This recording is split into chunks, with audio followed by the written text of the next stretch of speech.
warning. The content you are about to view is for mature audiences only. Reenactments and depictions of violence are ahead. Viewer discretion is advised. Micah Miller was 30 years old when she died on the 27th of April 2024. She had been married to John Paul Miller, a pastor at Solid Rock Church in South Carolina, for 7 years. When the pastor's wife was found dead from a single gunshot to the head, all signs pointed towards a conclusion that no one wanted to accept. As the secrets of her past and marriage came to light, a growing chorus of family members, friends, neighbors, online commentary, and the broader media joined the speculation. They believed only one explanation made sense: that Micah Miller had not chosen her own fate. She had in fact been murdered. Hi there, I'm Doug Duncan, and welcome to Darker Thing. Today's case takes us deep into a twisted web of allegations: emotional, mental, and spiritual abuse, murder, affairs, church corruption, and law enforcement failures. It's a heartbreaking story that's grabbed the attention of many. The investigation is officially closed, the conclusion reached, and the evidence made public. But the speculation hasn't stopped. Let's dive in. John Paul, or J.P. Miller, met his future wife Micah when she was just 14. Her family had just started attending services at Solid Rock in Myrtle Beach. Back then, J.P. was a youth pastor, steadily rising through the ranks at Solid Rock. When Micah turned 18, J.P. officiated her wedding to his good friend Jeremy Days. Both Micah and Jeremy were deeply involved in the church. He ran the sports ministry and she worked on the media team, among other duties. Eventually, Micah became John Paul's secretary and babysitter for his growing family. Then in 2015, J.P.'s wife Allison discovered her husband and their babysitter Micah in a situation that raised a serious question. Shortly after, J.P. and Micah's affair became public knowledge. In 2016, both marriages fell apart, ending in divorce. Jeremy and Allison eventually left Solid Rock Church. Just a year later, J.P. and Micah got married. At 23, Micah became the stepmother to 44-year-old John Paul's 5 children, 4 from his marriage to Allison and 1 from a previous relationship. Micah took on a bigger role in the church as the pastor's wife. She became a worship leader, handled graphic design, and oversaw the women's and youth ministries. She was also passionate about overseas missions, especially her trips to Kenya, where the church was funding religious and educational projects. Micah loved to sing and often led the congregation in song.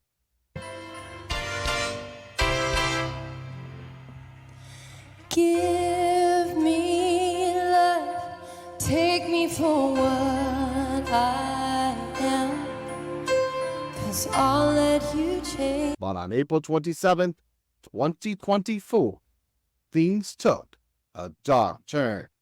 That day, 55-year-old Johnny Jacobs went fishing in the Lumber River in North Carolina. He'd been in the state park for hours when he heard a woman's cries from down the river. From his spot along the tall, dense tree line, he couldn't see the woman. Put in there with my little boat. And maybe 5 minutes after getting into the slough, I heard a cry, a faint cry. Heard it for maybe 2 or 3 minutes, and the crying stopped. I said, oh my God, don't tell me, because the crying had stopped. I said, don't tell me something's happened, don't tell me something. I was getting ready to get out of there. Another 3 people came into the lake on a boat, and I plainly asked them, I said, did y'all hear that gunshot? They said yes. Johnny headed towards the direction where he heard the gunfire. When he reached the riverbank, he found a backpack lying there. With the bag, Johnny found a pair of glasses and a cell phone. Inside were her license, bank card, keys, a small Bible, all her credit cards, and a few receipts. Within minutes, emergency responders arrived at Lumber River State Park alerted by a 911 call. They immediately started a search, both on foot and by air. Just before 4:30 p.m., about an hour and a half after Johnny heard the shots, a kayaker reported finding a woman's body in the water. It was 30-year-old Micah Miller. She had died from a single gunshot wound to the head. Micah's black Honda Accord, which she'd driven from her home in Myrtle Beach, was found in the parking lot. Robeson County detectives searched the car and found a black Sig Sauer gun case on the passenger seat and a box of ammunition in the center console. Later that evening, they recovered a Sig Sauer 9mm firearm from the water. The serial number on the gun matched the case found in the car. Inside the vehicle, detectives also found a receipt for the weapon, showing it had been bought just hours earlier from Dick Pawn Shop in Myrtle Beach. Micah Miller was listed as the buyer. The medical examiner arrived to arrest the scene where it all happened. CSI teams combed the area, collecting any potential evidence. When the coroner's report came out, it concluded that Micah had died from a self-inflicted gunshot wound to the head. Friends and family couldn't accept that conclusion. It just didn't make sense to them. A hair appointment this week. She had plans to attend church with them on Sunday. So the news, when I heard it, I thought it was just some kind of terrible misunderstanding. She was headed in a positive direction and she was making plans and had a new purpose that she was pursuing. She was loving her job, everything. Additionally, those close to Micah believed that there were far too many reasons to suspect foul play. Their prime suspect, Micah's husband, John Paul Miller. In a signed affidavit, Micah's sister, Sierra, quoted her sister only weeks before her death as stating, "If I end up with a bullet in my head, it was not by me. It was JP, their marriage had been tumultuous." Micah had tried to leave him on multiple occasions, but had been somehow repeatedly pulled back in. That is, until just days before she was found in the river. She had grown resolute in her decision to leave him. Only 2 days before Micah's death, JP had been served with divorce papers. She had sought to leave JP the year before, in January 2023, moving to Kansas to be with family members there and to start a new life. In Kansas, she joined a new church and built new friendships. But after only a few months, Micah abruptly left the state, leaving behind a brief and uncharacteristic note stating that she was heading back to South Carolina to be with her husband. In a pattern seen all too often, JP went back to the same behaviors, and Micah found herself quickly back to where she started, looking for a way out. In cryptic social media posts, Micah spoke out against domestic abuse of all kinds. In what has been interpreted as statements about her own experience, the pastor's wife discussed reconciling religious beliefs with a desire to leave an unhealthy marriage. I just want to tell you what a lot of people have told me lately and reminded me because I think I forgot. I knew, but I pushed it in the back of my head just because of my situation. But you are the bride of Christ before anybody else's bride. God hates divorce, but why? According to everybody I've asked and the scriptures that I've found, it's because it hurts people. But does abuse hurt people? How do you think God feels about that? That I'm God's bride first. And even an earthly spouse who's a good spouse, when they know that their bride is being hurt, just imagine what an earthly spouse does. What do you think your heavenly spouse does when you're the bride of Christ and he sees his bride going through abuse and hurt? What do you think he thinks about that? Micah filed for divorce later that year in October 2023, but in February of the next year, she withdrew the papers. That month, Micah was admitted to the hospital for mental health treatment against her will. She claimed that her husband had committed her. He had also taken her wallet, her keys, and her car. So when she was released, Micah reported her vehicle stolen to the police. The report states that John Paul told police that his wife had mental health issues. He said that she had episodes annually around the holidays, during which time she would recklessly spend large sums of money.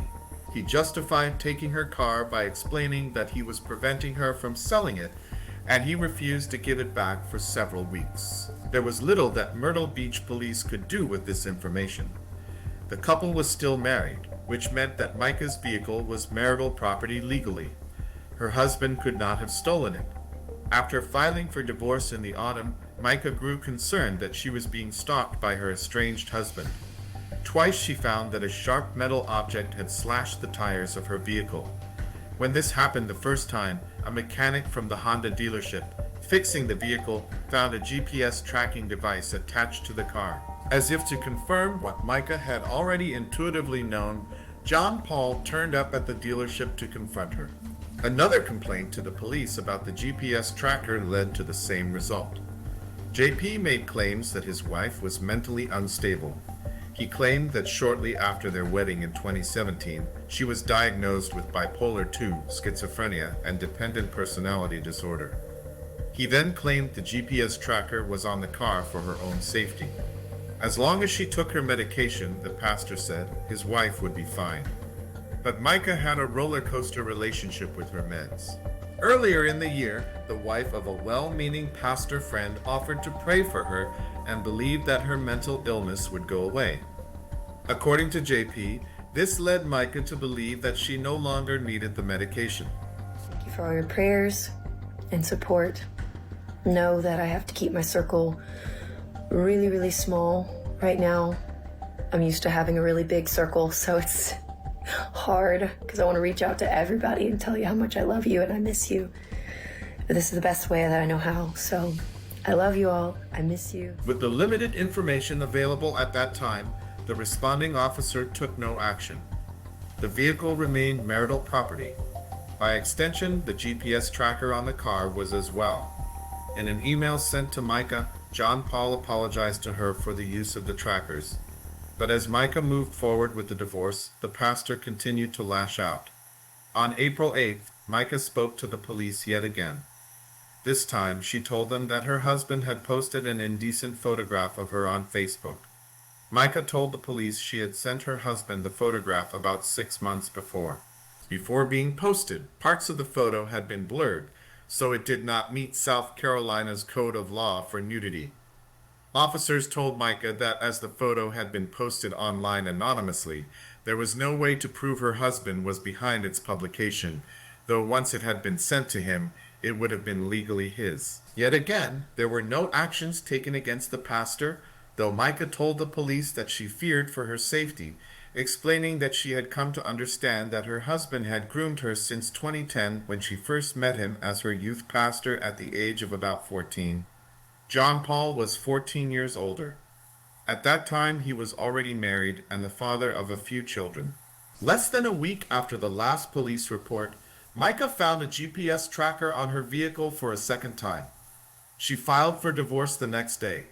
It would take about a week before those papers were served to JP, but only 2 days after that, Micah was dead.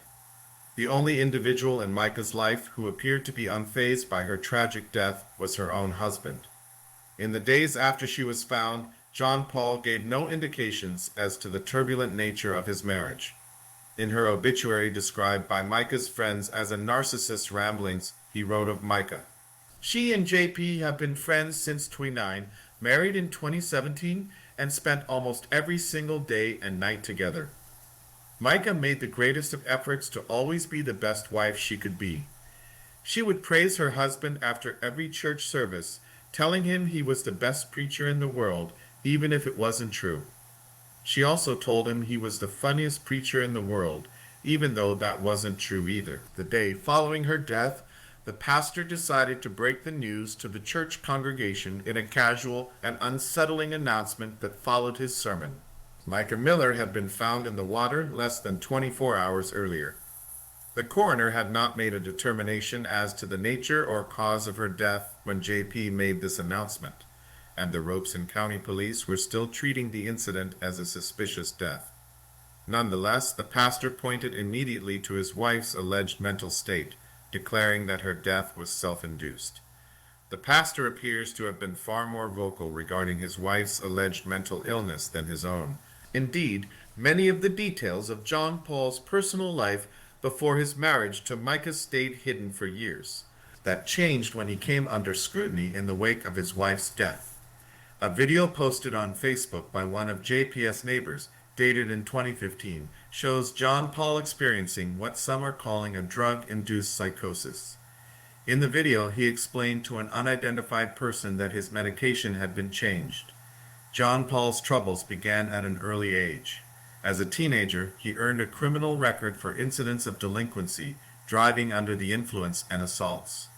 The most concerning incident occurred when he was 19 years old. It was February 1998. Families in the Bride Creek subdivision of Myrtle Beach were sandbagging homes in response to extreme flooding. Defying the road closed sign, JP entered the neighborhood in a silver S10 pickup truck with black tape covering the license plate. According to court records, JP accelerated his truck into a 19-year-old woman who had asked him to slow his vehicle.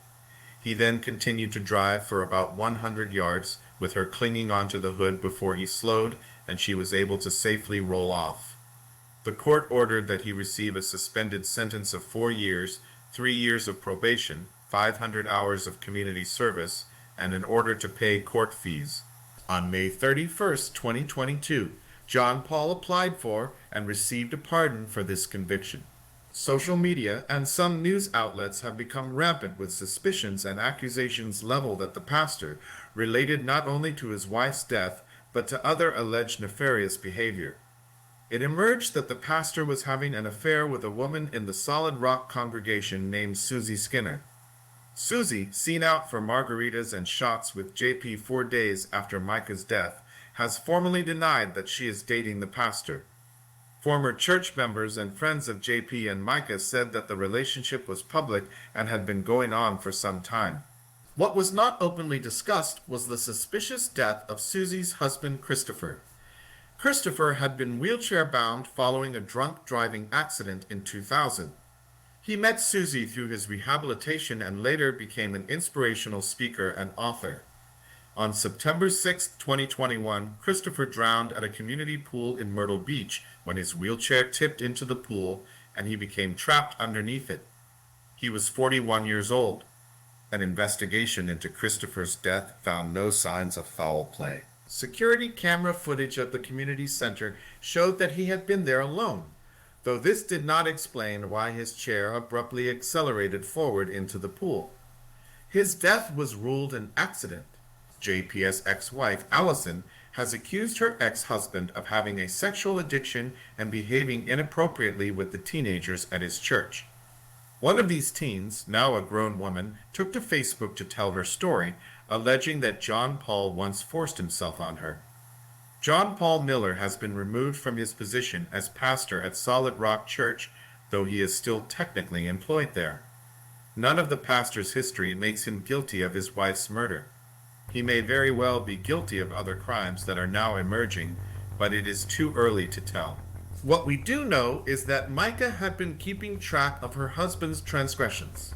She kept detailed diaries that likely recorded contemporaneous reflections of the abuse she allegedly suffered at his hands. She knew about the other women. There were allegedly quite a few. There is also reason to believe that he was stealing donations intended for the church and its charitable activities. In mid-March, John Paul was reported to police by another church member for transferring almost $2,000 from the Dare to Care mission in Kenya to his own personal account. Although her name does not appear in the police report, Micah is thought to have also been implicated in this donation scheme alongside JP, as the anonymously named involved other on the report. Her family believes that making schemes was another way that he sought to control her. Yet another police report was filed after Micah's death, when John Paul arrived at the apartment building where Micah had been living to collect her belongings. Her family believes that his intentions that day were to collect the diaries and other documents that could incriminate him. On that occasion, it was the pastor himself who phoned law enforcement. According to the report, The leasing agent would not let him into the home to take his wife's things because they didn't like him very much. It was Micah's sister Sierra who came into possession of her documents. They are now being sorted by her lawyer. The mounds of paperwork that I have is incredible, Sierra stated. The investigation into Micah's death continued after the coroner offered their conclusion. The Robeson County Police released a report, timeline, video surveillance, and other evidence compiled in the course of their investigation. Their conclusions were not well received. The Ring camera outside of the apartment where Micah was living captured her leaving the home at 10:13 a.m. on Saturday, April 27th, the day she died. She returned at 11 a.m. Micah was alone. She left again a few minutes later and drove to Dick's pawn shop in Myrtle Beach, where a camera caught her exiting her car and entering the superstore. In the store at just past noon, Micah is shown independently purchasing the Sig Sauer handgun. She passed a criminal background check and was able to leave the store with the gun immediately.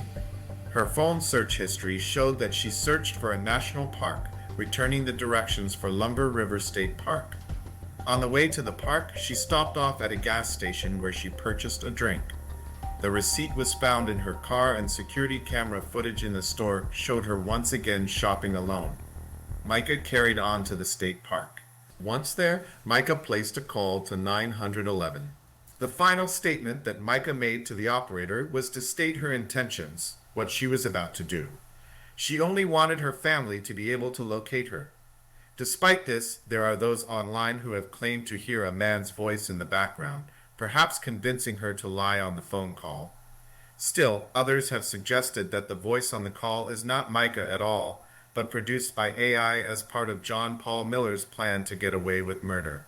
Conspiracy theories that have picked up steam include accusing Johnny, the fisherman, of being the gunman. Others say that JP had another accomplice with whom he switched cell phones to throw off any location data. These theories all aim to point the finger at JP as the killer, even though he seems to have a rock-solid alibi.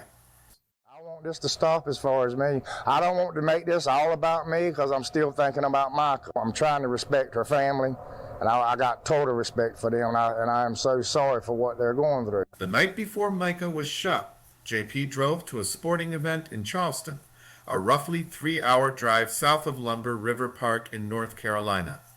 The investigation located multiple eyewitnesses who confirmed that the pastor was at this event all weekend. License plate readers tracked his truck en route to and from Charleston to further corroborate the witnesses. Despite misinformation being released to the contrary, the investigative report clearly states that there were multiple passengers traveling together. Although JP was reported to be traveling with his new girlfriend, his alibi is not dependent upon her word alone. He simply could not have been with Micah when she died, or been the person who pulled the trigger, though whether he still bears responsibility for her death in other ways is a separate question.